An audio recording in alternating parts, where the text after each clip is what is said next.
Hello everyone, welcome to my YouTube channel. आज का video बहुत ही इम्पोर्टेंट होने वाला है। जो स्टूडेंट्स ओडिशा का सिविल सर्विस एग्जाम के लिए प्रिपेयर कर रहे हैं उनके लिए आज का ये वीडियो है। इस वीडियो में मैं आपको ज्योग्राफी का 10 ऐसे मोस्ट इम्पोर्टेंट टॉपिक और उसके रिलेटेड जो सब हेडिंग्स हैं, सब टॉपिक है, उसके ऊपर डिटेल्स में यहाँ पे बताऊँगा। अगर आप जनरल स्टडी पेपर जो है सिविल सर्विस एग्जाम का उसके लिए अगर प्रिपेयर कर रहे हैं तो वहाँ पे भी ये सारा चीज़ आपको काम में आएगा। और अगर आप ज्योग्राफी ऑप्शनल लिए हैं देन आपको यहाँ पे ये सब चीज़ काम में आएगा। वीडियो को शुरू करते हैं। कोई भी सिविल सर्विस एग्जाम हो वहाँ पे जनरल स्टडी पेपर होता है और वहाँ पे ज्योग्राफी एक सब्जेक्ट में बहुत सारा क्वेश्चन एग्जाम में आता है। तो आज का ये वीडियो में मैं जिस टॉपिक के बारे में आपको डिटेल्स में बताऊँगा वो मेन ऑप्शनल जो ज्योग्राफी लिए हैं उनके लिए भी जरूरी है, और जनरल स्टडी पेपर जो प्रिपेयर हो रहे हैं जो कॉम्पिटिटिव एग्जाम के लिए मेनली बहुत सारे कॉम्पिटिटिव एग्जाम में जनरल स्टडी पेपर रहता है, वहाँ पे भी आपको जरूरी है। ज्योग्राफी का जो पोर्शन है आप अगर यहाँ इस वीडियो को एंड तक देखेंगे और यहाँ पे जो जो टॉपिक है उसको कवर करेंगे देन आपका बहुत जनरल स्टडी जो मेन पेपर है वो भी इजी हो जाएगा। और अगर आप ऑप्शनल लिए हैं देन वो भी आपको इस टॉपिक इसमें से सारा जो टॉपिक है यहाँ पे कवर हो जाएगा। मैं अपने चैनल में एजुकेशन रिलेटेड बहुत सारे वीडियो डालता हूँ। अगर आपको मेरा कंटेंट अच्छा लगता है then please do like and subscribe. तो फर्स्ट जो टॉपिक है वो है जियोमॉर्फोलॉजी। यहाँ पे देखिए पहला जो टॉपिक मैंने सिलेक्ट किया है वो है जियोमॉर्फोलॉजी, और वहाँ पे कुछ सब टॉपिक इसके रिलेटेड क्या क्या आपको पढ़ना है वो मैंने आप यहाँ पे लिस्ट आउट किया है। पहला जो हो गया origin of the earth, second physical conditions of the earth, third volcanism and earthquakes, then concept of geomorphic cycles, then different types of landforms. मतलब आप जियोमॉर्फोलॉजी जो टॉपिक है इसके रिलेटेड ये सारा सब हेडिंग आपको कवर करना है। ये हो गया आपका फर्स्ट टॉपिक। सेकंड जो टॉपिक है वो है क्लाइमेटोलॉजी।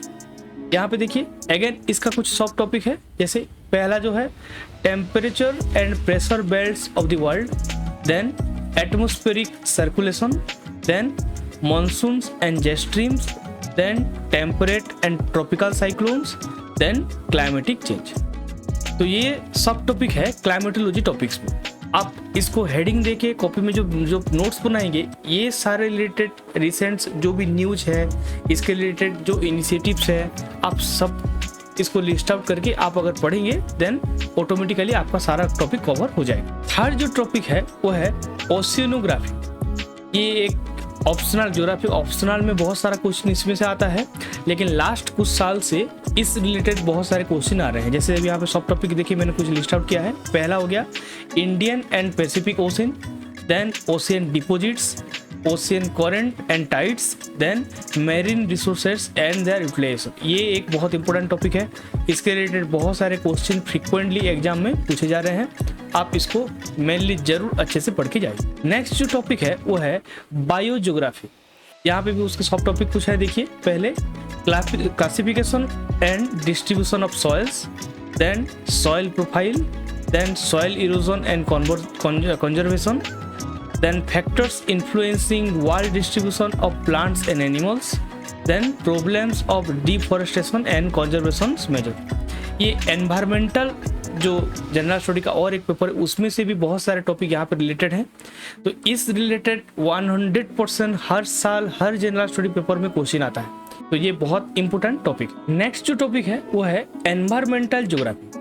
या इसका जो सब टॉपिक है देखिए यहाँ पे पहला environmental degradation and management, ecosystem and there management, energy flow and biogeochemical cycles, global warming, reduction of biodiversity and depletion of forest. ये जैसे मैंने बोला था ये दोनों के दोनों टॉपिक एनवायरमेंटल केमिस्ट्री के रिलेटेड। सिक्स जो टॉपिक है वो है इकोनॉमिक ज्योग्राफी। ये बहुत इंपॉर्टेंट है। जैसे इसका सब टॉपिक देखिए यहाँ पे है world economic development, measurement and problems, world resources and there distribution, energy crisis, pattern of world trade, world industry.